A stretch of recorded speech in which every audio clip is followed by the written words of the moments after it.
Bom dia, boa tarde, boa noite, pessoal. Quem estiver vendo aí vai estar num desses períodos, né? Então aqui eu vou fazer alguns vídeos sobre uma revisão da prova. E para quem achar interessante assim assistir, que também às vezes faz parte da sua prova, também já tá valendo, né? Hoje a gente vai falar da fisiologia humana. E os tópicos que a gente vai tratar, eu vou fazer um vídeo para seria capítulo, né?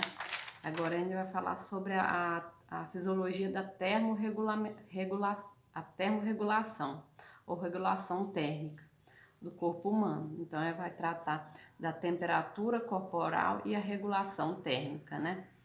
E a primeira coisa que a gente tem que entender é o que é homeostase. Homeostase é a manutenção das condições constantes do local, pode ser um órgão, né, ou do corpo em si, né, é a manutenção constante.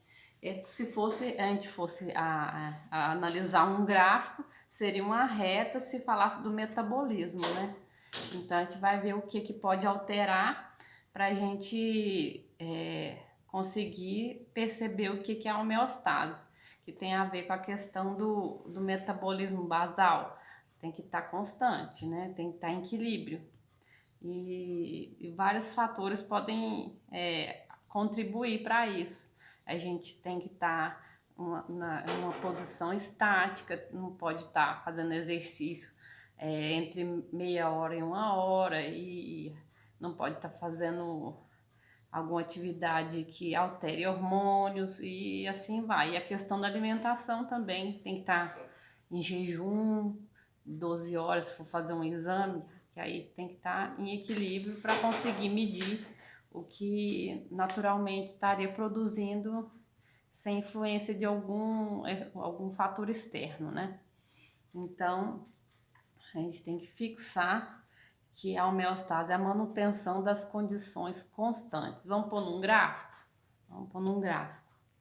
Fazendo um eixo com as coordenadas x e y, onde x seria o tempo e y seria o metabolismo. Metabolismo.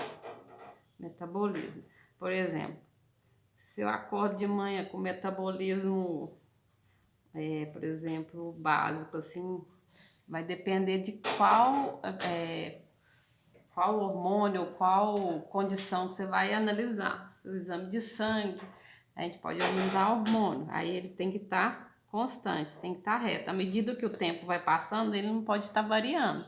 Se ele tiver alguma alteração, ele pode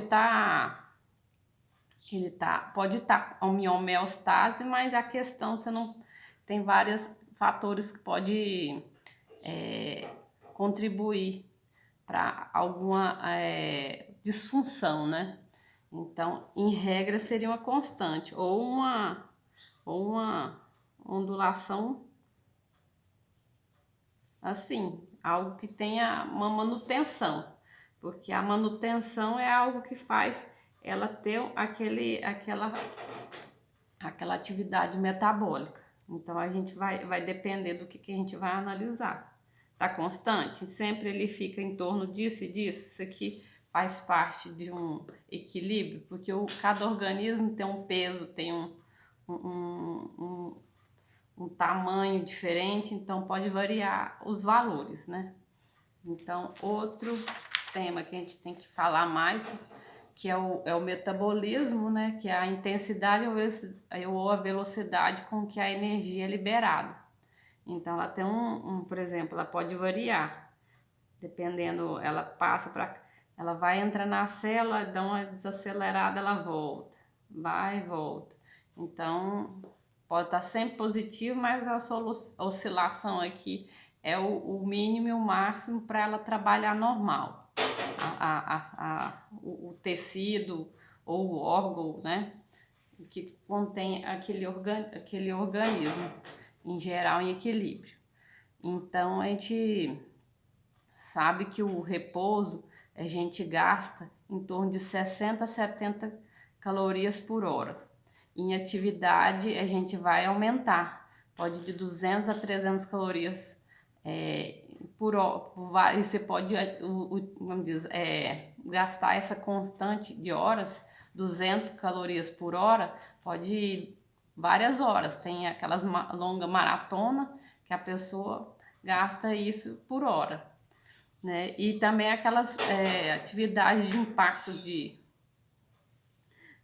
pessoas que fazem atividade igual mini maratona, aquelas de atividade 100 metros, uma velocidade, vamos dizer, uma maratona mais curta.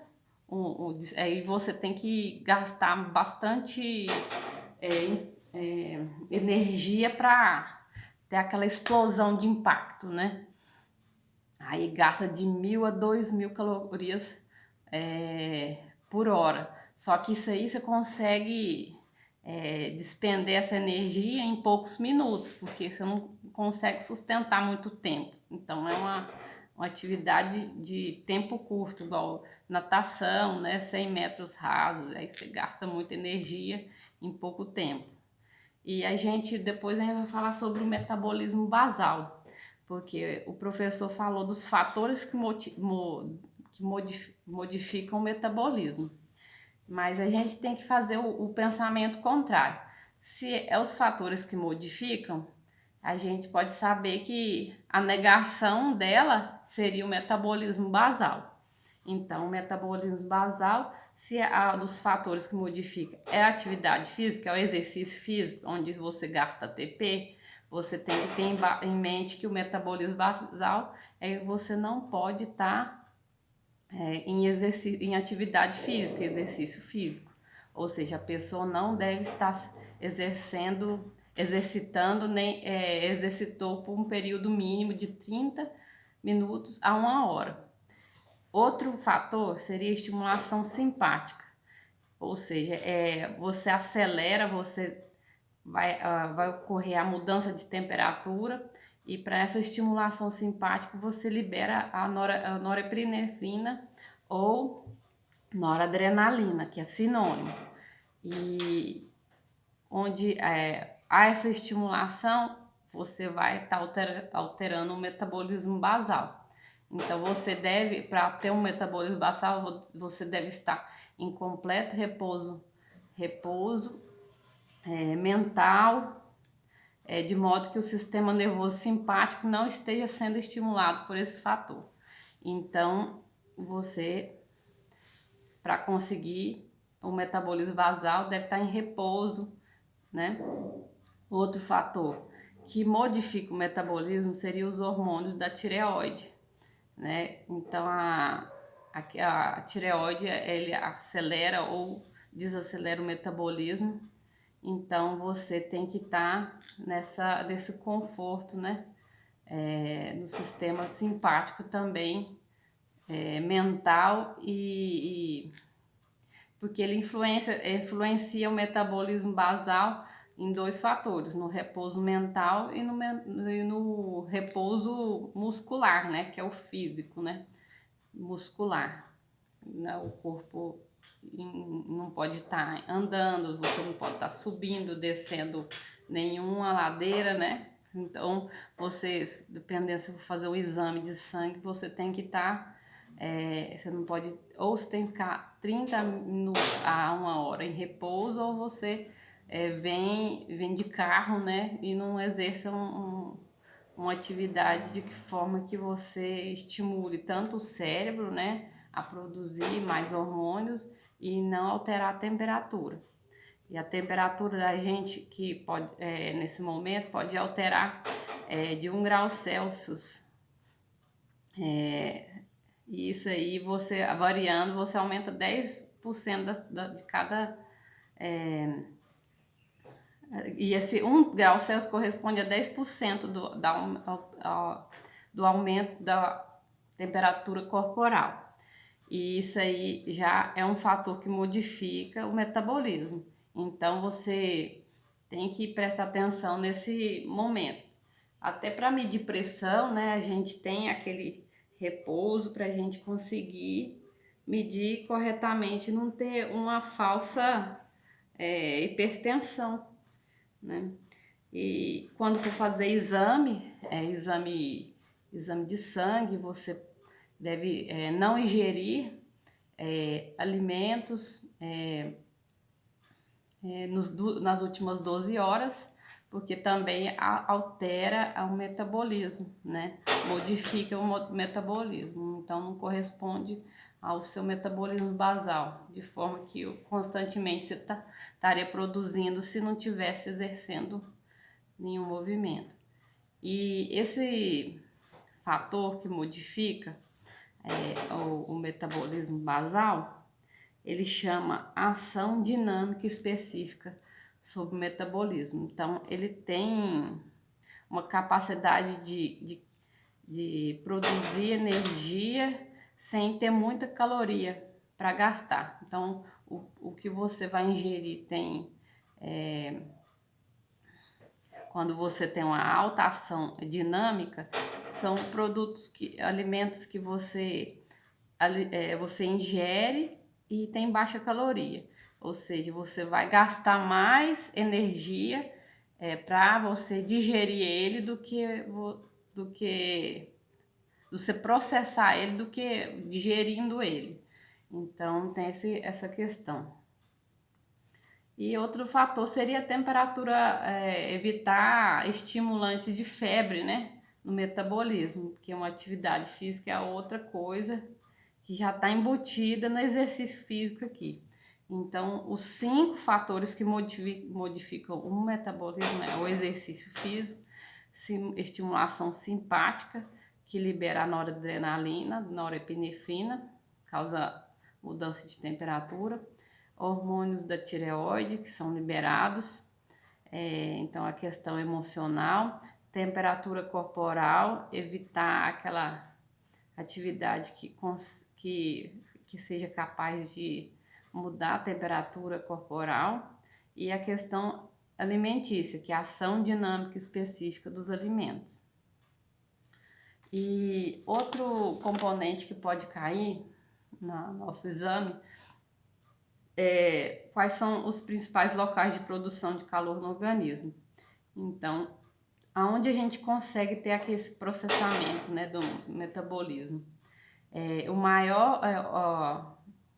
A maior atividade é realizada no fígado, aí depois tem uma quantidade, gasta um pouquinho menos, como diz, não pouca, né? Vamos dizer, é uma ordem de produção, onde produz mais até onde produz menos energia, seria a produção de calor.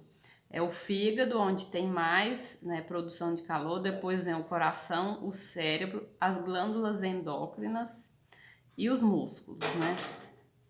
Isso aí tem que saber essa ordem, porque ela tem uma influência em quantidade de calor, né? Outra coisa que pode cair é a perda do calor pelo corpo. Tem 3 tipos, são a radiação, a condução e a evaporação. A radiação, ela é onde a gente perde,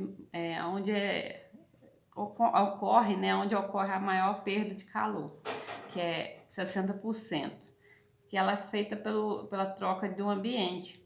A radiação, elas são ondas de calor que elas se propagam pelo ar, né? Então, essa radiação, ela tem uma influência muito grande na perda de calor ou no ganho, né? Porque o calor, ele propaga aonde é mais quente para onde tem menos calor, né? Onde tem maior quantidade de calor para onde tem menor quantidade de calor. É sempre nessa ordem. Por exemplo, se o meio está muito quente, então a radiação vem e aquece nosso corpo pelas ondas de calor da radiação. É 60% desses fatores. E se a gente tiver muito quente e o ambiente estiver frio, a gente irradia calor para o meio, seria, né? E a condução é uma quantidade menor, é a menor de todas, que é 18%. A gente consegue conduzir 15% no ar pela condução elétrica, né? Porque ela tem que ter contato físico com algum objeto, ou alguma roupa, algum meio, né? Então ela consegue que o ar também ele tem partículas, né? E você consegue conduzir uma quantidade pequena, mas consegue. É a condução pelo ar e 3% pelo contato do objeto onde você estiver em contato. 22% são pela evaporação. Na evaporação, você pode fazer troca, a perda de calor, tanto pela respiração como pelo suor.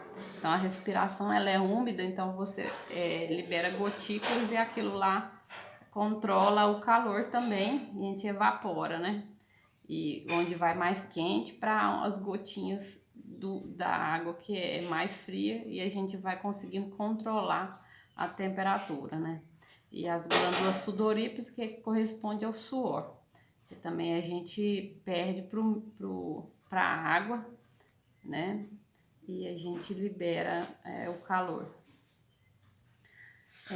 Aí no caso, a pergunta pode vir assim: forma o corpo troca maior calor com o ambiente? Aí no caso é a radiação, porque ela tem uma influência de 60% de perda de calor com o ambiente, né? Outra questão, temperatura corporal. O que é a temperatura corporal? Ela tem a ver com a produção e a perda de calor. Então, para a gente conseguir ter um controle da temperatura corporal, a gente tem que exercer o equilíbrio entre a produção e a perda de calor.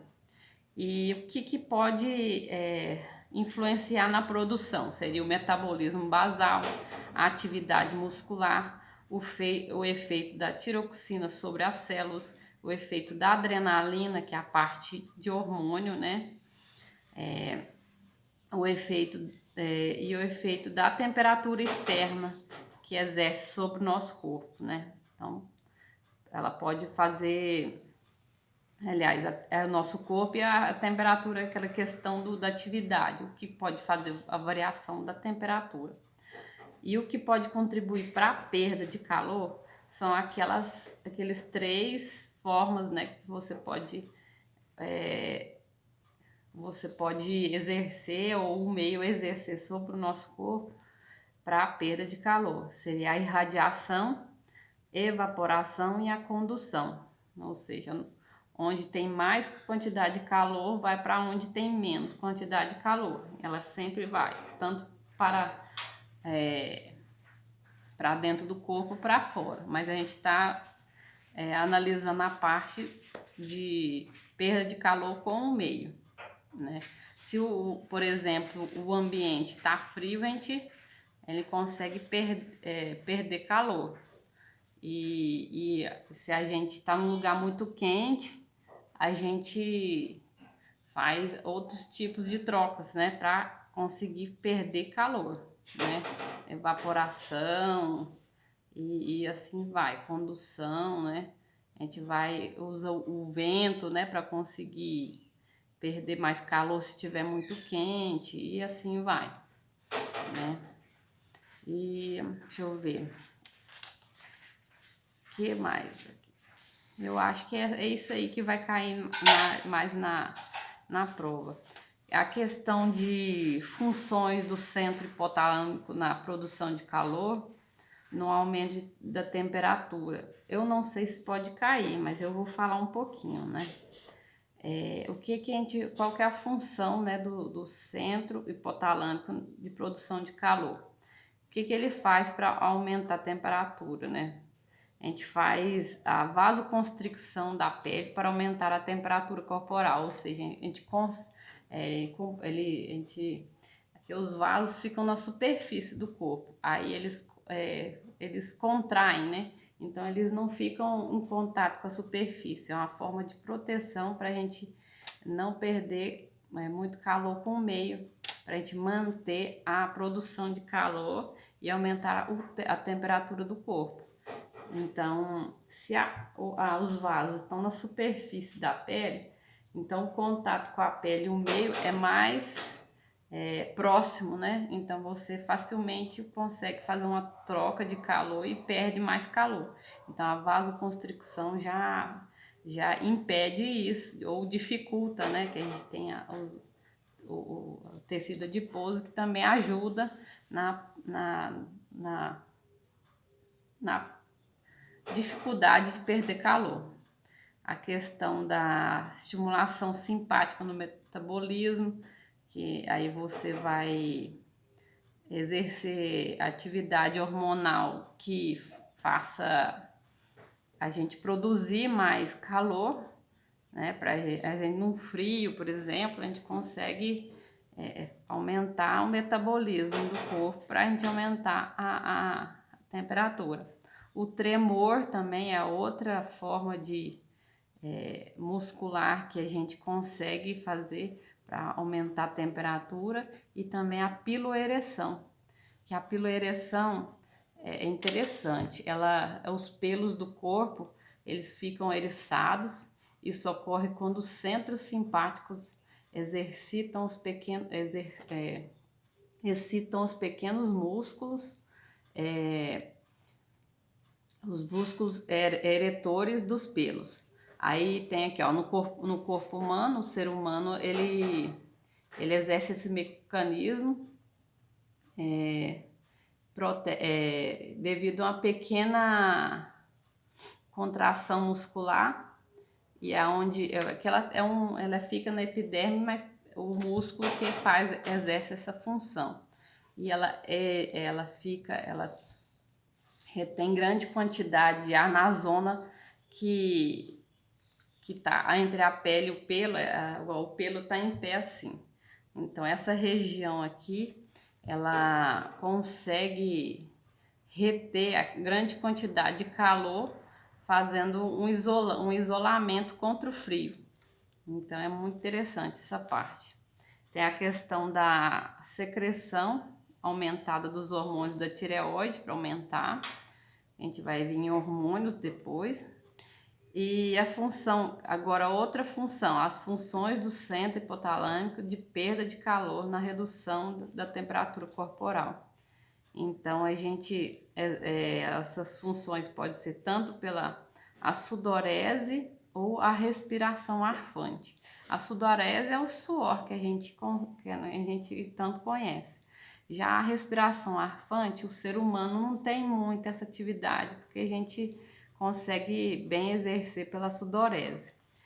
Quem exerce essa respiração seriam os animais de pelos, né? Que eles não têm glândulas sudoríparas, e aí eles exercem pela respiração curta e rápida, e ela perde pela boca, no caso, igual o cachorro, ele sua, seria a respiração, e faz assim, a respiração rápida e curta, de forma que você consegue liberar aquele calor, né?